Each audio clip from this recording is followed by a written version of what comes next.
오늘의 제목은 하나님께 돌아가는 길입니다. 결국 야곱이 본인의 출생지 부근으로 돌아왔네요. 결국에는 하나님 뜻대로 되네요. 그죠? 창세기 35장 도입부에서 하나님께서 야곱에게 다시 베델로 올라가서 거기 거주하라는 명령을 주십니다. 그리고 그 명령에 야곱은 지체하지 않고 곧바로 그의 가족과 자기와 함께한 모든 자와 함께 우상을 버리고 하나님께 나아가는 장면을 담고 있습니다.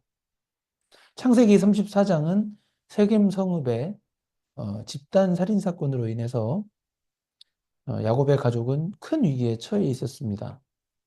그러나 하나님은 창세기 35장, 오늘 읽은 35장에서 여전히 야곱을 부르시고 보호하십니다. 이는 인간의 죄와 실패 속에서도 하나님의 은혜와 신실하심이 지속됨을 보여줍니다. 오늘 우리는 창세기 35장을 통해서 하나님께 돌아가는 길에 대해서 배우고 우리의 신앙을 돌아보며 주님께 더 가까이 나아가기를 소망합니다. 아멘. 첫 번째 소주제입니다. 하나님의 명령인 베델로 돌아가라. 같이 읽겠습니다. 하나님이 야곱에게 이르시되 일어나 베델로 올라가서 거기 거주하며 내가 내 형 에서의 낯을 피하여 도망하던 때에 내게 나타났던 하나님께 거기서 제단을 쌓으라 하신지라. 이 하나님의 명령은 단순한 이동을 지시하신 것이 아니었습니다. 베델이 어떤 곳입니까? 예. 야곱이 이삭에게 축복을 받은 후에 형 에서가 자신을 죽이려는 계획을 알게 되었을 때 외삼촌 라반의 집으로 도주하는 그 과정에서 그 하나님이 나타나셨던 장소가 바로 베델이었습니다.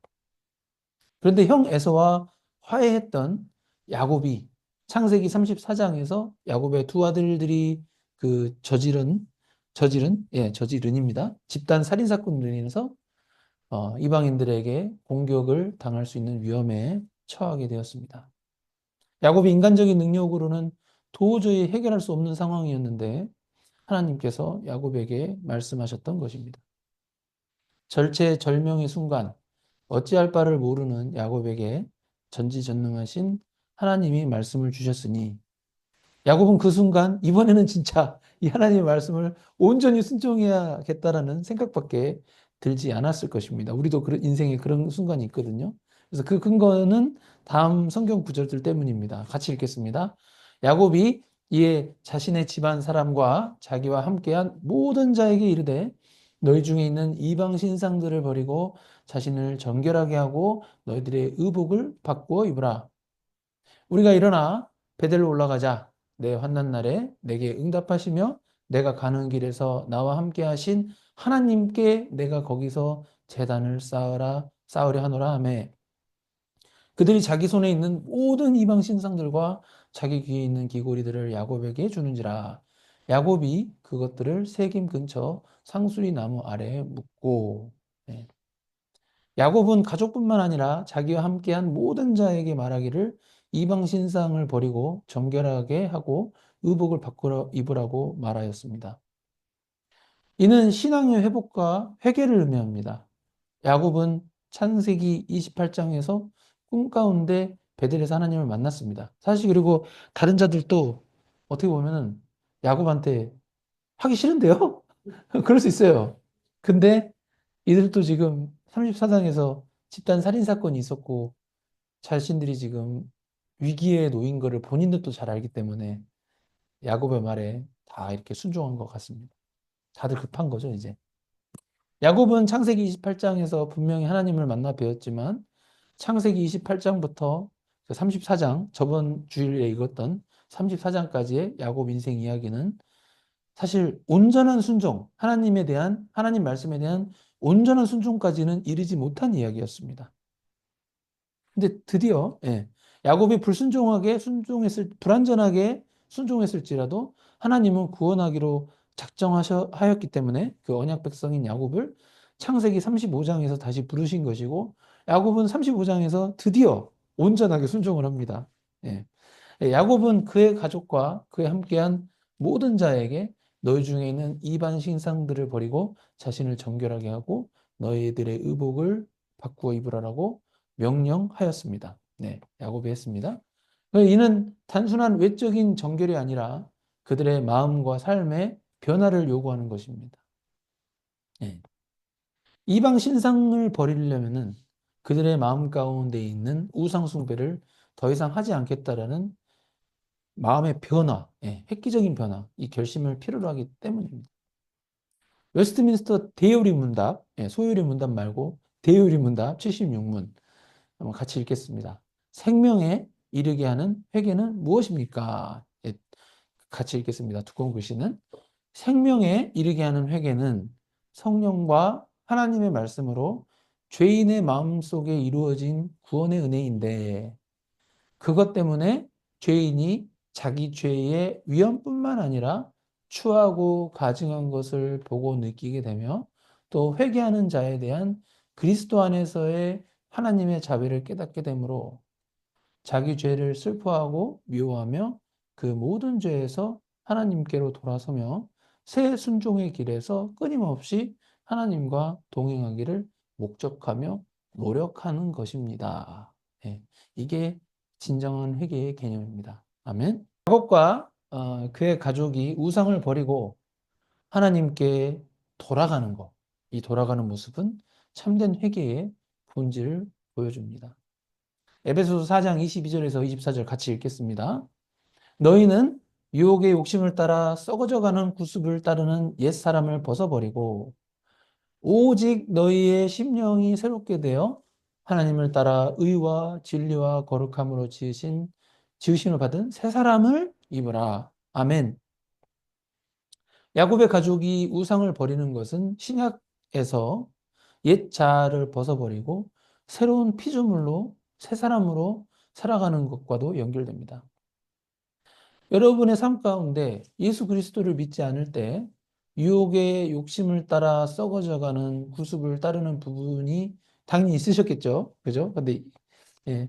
근데 유혹의 욕심을 따라 썩어져가는 구습이 도대체 무엇일까요? 유혹의 욕심은 죄된 본성에 따라 하나님보다 세상의 것들을 더 사랑하며 따르려는 마음을 유혹의 욕심이라고 합니다. 썩어져가는 구습은 과거의 죄된 삶의 방식을 말합니다.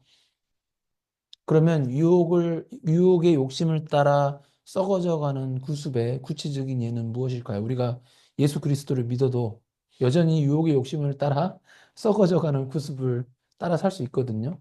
예. 그 구체적인 것은 갈라디아서 5장 19절에서 21절에 잘 기록되어 있습니다. 같이 읽겠습니다. 육체의 일은 분명하니 곧 음행과 더러운 것과 호색과 우상 숭배와 주술과 원수 맺는 것과 분쟁과 시기와 분냄과 당짓는 것과 분열함과 이단과 투기와 술 취함과 방탕함과 또 그와 같은 것들이라 전에 너희에게 경계한 것 같이 경계하노니 이런 일을 하는 자들은 하나님 나라를 유업으로 받지 못할 것이요. 이게 되게 무서운 말씀인 게 이게 그리스도인한테 쓴 성경 구절들이거든요. 그래서 여기 놓치면 안 되시는 게 이게 마치 이게 불신자들한테 하는 얘기가 로 착각하실 수가 있는데 이거는 불신자들한테 하는 얘기가 아닙니다. 불신자들은 이미 이렇게 살고 있어요.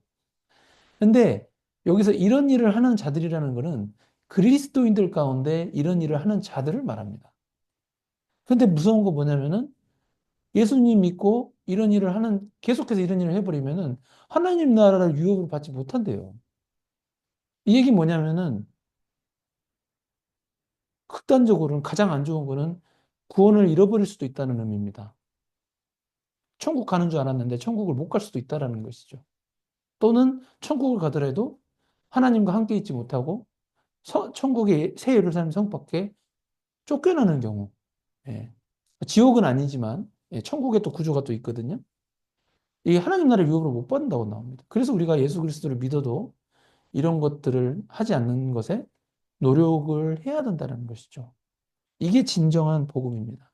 결국 우리 그리스도인들은 새로운 피조물로서 음행, 더러운 것, 호색, 우상숭배, 주술, 원수 맺는 것, 분쟁, 시기, 분냄, 당 짓는 것, 분열함, 이단, 투기, 술 취함, 방탕함 또는 그와 같은 것들을 경계하고 이런, 할 수밖에 없죠, 사람이니까. 근데 안 하려고 노력은 하시라는 거죠.